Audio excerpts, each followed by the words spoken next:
Eli after kus say yandi anar kishur kwana karsu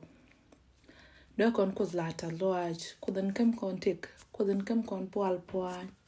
kudan tir kon kudan gang kore ni dial lara kus ta loaj ko shagwado machela realika ko bana rierke bana kanywa kel cherke melaya gore dero kon ngi kalara kus ta loaj ka kwi kwata men jana tom ne ko tugde amane men chana chom nuko gude awale to kon ko kwetere ne to kon ngi jen wel dien jen to kwetere gadan dong mana to ngi sabal school ndo dien ko no kwani yeshua shukori to go shukon kaling re dien riti da kon kos da kon loylyak keri di altin tingi ni kon ko kos no kuluk de mu ashom re ngwane dialen chana red kare dien chana goy kos kenen chiang shungne de kaluk do me chuang chana je glo jel ken kel de kon lare alia gata ka gwandan kudan kam kon te kam kon pol poan re ngwane dia ka kujimo lare kosta loaj yen dis dialen bilian kwar male ye pode set kamin sere alka bana gwama bana je nyakel te kon kala sen waliok dien chet ke min chalar kon manan jala sen ngula sen kon ke ko tarame mun no ko dang ba tong le sen do dien ke jogo mi awale ngi kon ajen Tuesday akon anywa kel anono ko la Wednesday ko la shenga diok ko tong nori anono Tuesday ka to ka waine Eli agata ka gwandan nganyo moru ni nyadol gade bariet pala balar aken kon wore rieni kos kode koni ye chude kon ni chet ka do bala la ne wonka ka do mende lenga kon dara kon mo ka shoblo aj Eli akta ga je kwadin chilo ko tes ko chagala ko noga re pen dang dio ko te kwadin chiko ngeje jin kuye mo Eli akta ga ji chaga shob ko gut boga ma ko chelo no chaga shob ko chaga to ko ngini keriat ko wadin chelo ko tes keriat dia le chaga ling ni ko tuk boga me amani changan ba to ko je wadin jana ko chang reida amani tin dia lan ba ko to ko jogo ni mi ajen ba ko lo ko chene no tin tin jok wadin lo ko jen bos ko te re ni ku ji dia lan biliang amani ne dia lan lat ka chaga ko ngre te du ko din tala mi ta ko ti keriat ko eliak ta ji eliak ta je baba ko chudi shukur medi amen amen de kono nyoga la eliak ta kos ka Tuesday right kon wat kana pos bang mut kos kana pos bang mula rum den jal ka kel ki shi ka jal kel anono kamin jalar ka tek dan min bana rom la memory bas bana ko lo wore rieni kon te ka yar maya 31 but 31 awanaka but 34 te ka yar maya shogo jandiok with a kel but jandiok with a kel awanaka jandiok with a one ajen shogo bana tit ka wi ka bana rom ba kun kon bana ko ka mo ko re ni kos marwaj intiak ka shu ko nyal mamalar we nana je chinin tiak te ba mat raj intiak latin ka tuk duel Israel kana suk duel Juda ka shabi chet ka marwaj e chalat ka gwanekien me nunga kara munijip Asha ka kap ni ka tada kasha ka mat kashi ka marwai da ngar Asha ni me an wandien ba dungdo erwaj en ba lat ka tuk duel Israel ka kon ni titi mo han ba ngut ka las reidien ka ba ka gwar ni reilo ni kien ka bien a kos dien ka biken aneka ka shiran gwan tiega de Canada man bilangi awai inga ji kunyal ka quick ka o ken dial bika nga akana ne ka ga titieni amane donkien ka quick ka o hanba duer kien pal a puch shaka bilel chen ka bile nyok ka tiam right nen konyal amen arwany mi dungo along ajanen banatit ka wich no arien magwalo shaka min chana janen eno ngut kwas kana pas bang chikan gwaj kam ne kien kamin lat ka ke kalani to gul ka kandial eno kwas kana chuang kwat ande gan didin da kam muni kana pas bang da Israel te walje jakka gwaje me ci kot ngut kamra ala nyum ni dit ki pas bang kwas kamilla mila kus doritin tiak kake shara lot ka shaja de luang ka ngai kelew shana jaka tel duop mi de ngej ni min gorke ka kwas aken min de loy kot jaka tet kot ni re bible chane ka ngiej ka min de loy de jaka tet kamin jagge kate loy de ajen milagoy ne ni dial kale amena bon wa ko de chakon nge re ne ke dung do mut chikon de kan ka duer ko chikon de kan ba o chikaloy na de ger enono ko kon boto kon ka jiduer ni de pa dan ki ko ne di sa dap ko duer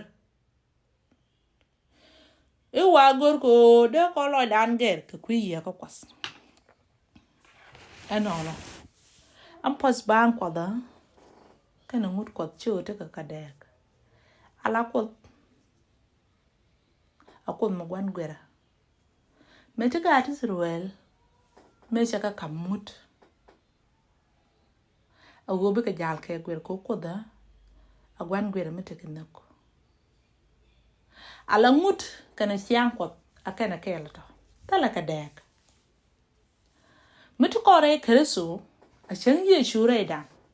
ko dan ci kon kan ka pas bang de a ci shob loy dan ya kon kan ba tala mi chana yorpin tala mi chana thiej tala mi chana lat mi de jek mi kel mi tot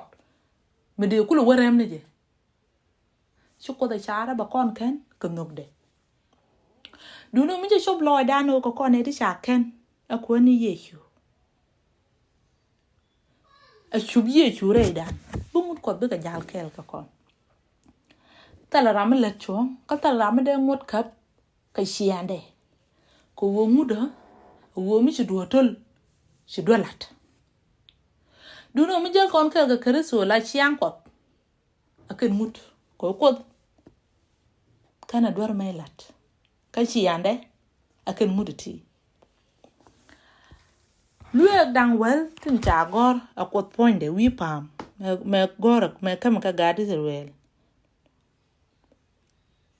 dung do ngut bo cha ka gware lo ni ne na kos cha lat ka dit 37 abo ka 30 wana ka 31 ka thuok ngut kos ka kwin no ka ala ngut ko da iwa no ko da iwa cha de tara re dun dung do derata re hianga dun iwa chi kan de tara re dan ken ngut ko da kan tara hianga nan ko de di cha cho lo ko ni ye shu kyang ko point de iwa da joy re dan da kan chang re dan kos karwa de ngut ka gor re lu ni nas chat ka min chana jeng manano e ba ka gware lu ni kien bi chu chang ka ta ram ba la nge ke ka cha jalari ba let ka kwin ne ni tin chiro mat ka je chikoro de kan ka luz ngone kie pot bang o cha kon ken kangas e wa chikoro dan de kan ka luz ngone kie pot bang duno cha kon ken kangas dan ke yehu dum de o muy kos chikon ngulut ke wo bana ken cha kon ken no wen ngut ko lut kon ke ko siang kwat kep kon ngut ko cha kon ken ke chi kan dan cha la de ko ni yechu chi kon ngut lut ko bi kon nuk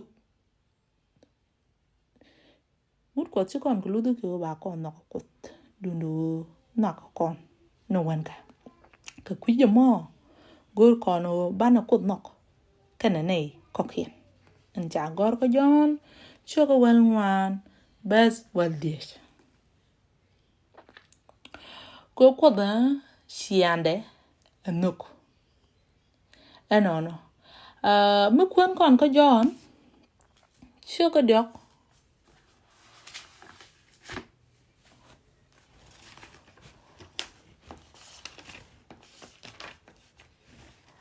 ko jon cho ko diok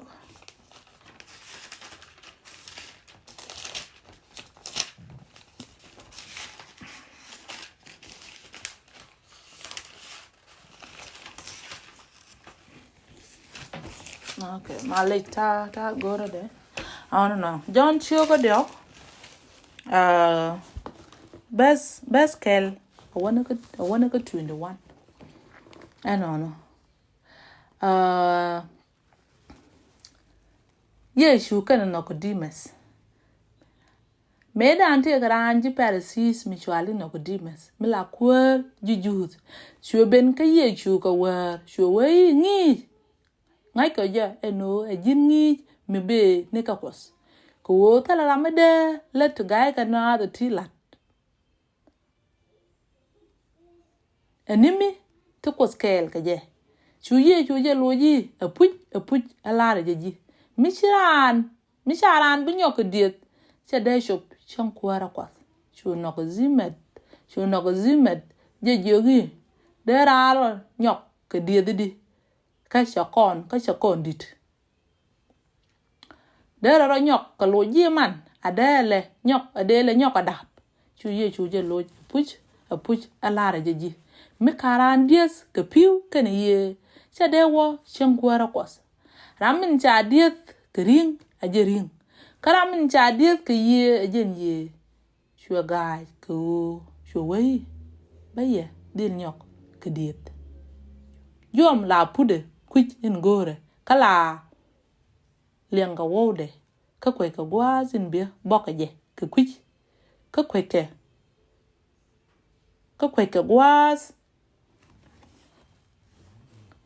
ka gwaz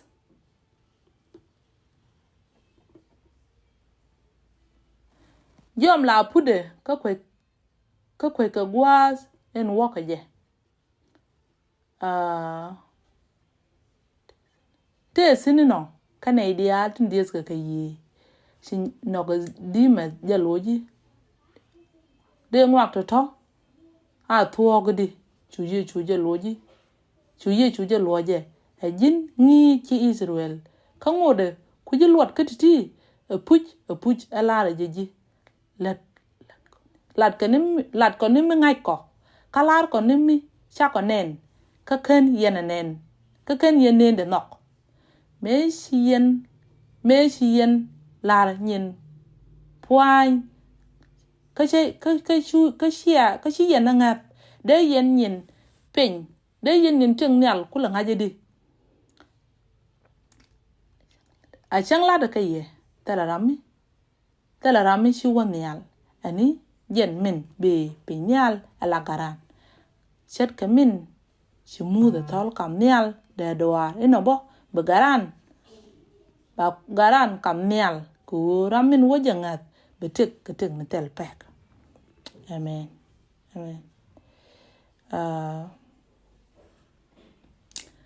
ko kan kos gada jak ke pin go bo ben quest awo bo ken ka je sa ne tin ngak ke je cha này tin ngã cái gì cha này tin ngã cái gì quest cái này tin cha dân ấy cha có thúng quả lít cứ khăn cái chuột gà đó quas in kel karangas kama me ajen quest lock cứ chỉ quay bere wa cái chu na nong numus cái quay cứ giết lật kiền ram lật tu giết nhỉ ra quay cái chabia cái chibi cái chabi cái quay amani mi de lật cái yik joy niam nas cái này tin lật cái thuốc biết cái quay cứ de lật kiền joy agua eno lật kiền cái niam kos amen dong che quên cha bé eno ajen chan ne je ling kwa men e wudi chwal no dimes right ken ko ne yesu atiak ba ka atiak kos charan ken ko jara me lare o baran ken ko chu ko gada jakko bo ban ken cha we ya ne tin ngas ke je cha ko bu kwalis du no ne tin cha je ngat i cha ko tun kwalis ko la da me la da ko ni yesu eno mi chi kon nga yo cha kon ken alet kos ala chiang ko chet ke men cha lar gwa ma ka ne tin lat ka thuốc bika boka ka boy ko de la kien yo agwa awo chiang ko mi cho bre dana ala tin bu pel re dan ka tin let ko mi chiang ko ba chu jo re dan alo bu goy ko nyal ba chu tere te ka dan eno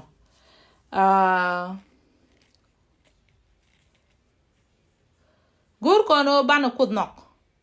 kana ne ko kien en cha gor ko jon ka jen gwa mo mut news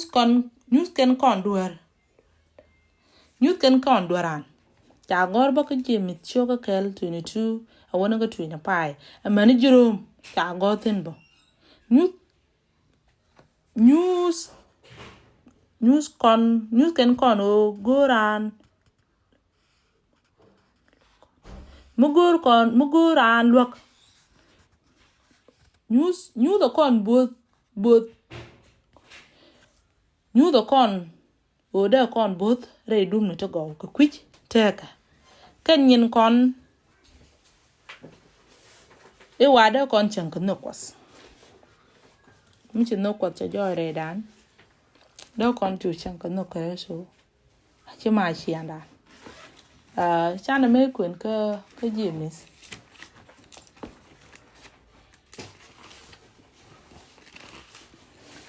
jimis sugar kel 22 verse 22 James sugar kel verse 22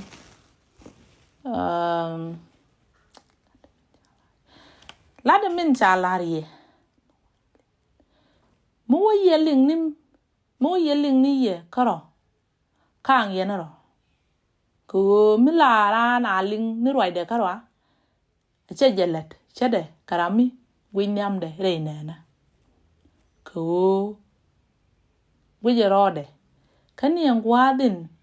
che jien bita inta kaje shu parwe amen shu parwe ajen cha lar ko no gwa mane o emen ti ko ni ye shu lare e de lada e wa ban je lat ala ngut ko da ajen chi ana pan anono ko wena rodan kani ngwa din chi ramen gwi ngut in thok pan ngudin jak lat ka dial kajen ba je chu pot re la ni ke amen ore do man jal ko na min chana rodan kam kos bu kot ba kon chu pot re len dia telet kon bin no ko ba chu jo re dan bi chi ande ba chu chang re dan bu kon chu jo ya la ne ke telo bela tangut hikana pot ba be chu loy dan cha kon ken chu ko cha ga de chi tup ka ku ju win mon dia ya wa ra manga de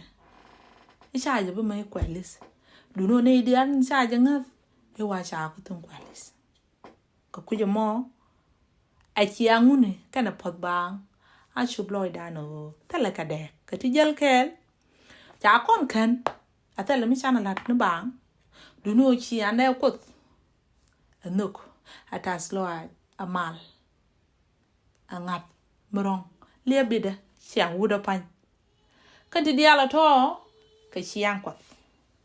kud me kama ga Israel ngudo bi ka jal ke gwer ko da gwan gwer mi cha kon cholo ko ni yechu ban jal ke gwer ka do ben gwer ko da chima man gwer ko ne go cha kan an men gwer ba lat si jen ban jal ka jal gwer ko da chima men gwer ko chiran chuong de luon ka leni ani mi tere kwa ni yechu ka chuong ba shi lat kon la da kon na karwade jarama ken kon karwa ka jarama lat chuong karwa ka kuje mo elyak ta kos bana we mu gur kone ka ngoda bo bana we ka mi kwen kon ka bana we mi million kon re ni bible ka kuje mo elyak ta kos bariet pala mu tot bala enono tilo ka tes baba so ko ngeje jin bugo bore ngone diality mane liengen ba ka linga mane ni dialan ba ka nang wadini jin bugo ngeje mun chaga maten ka kwinwa ana bijawo madago bijare chilo ko te ko la jaka je kamal ke chang do dien elyak tagaji ke chodi chukwan mandi amen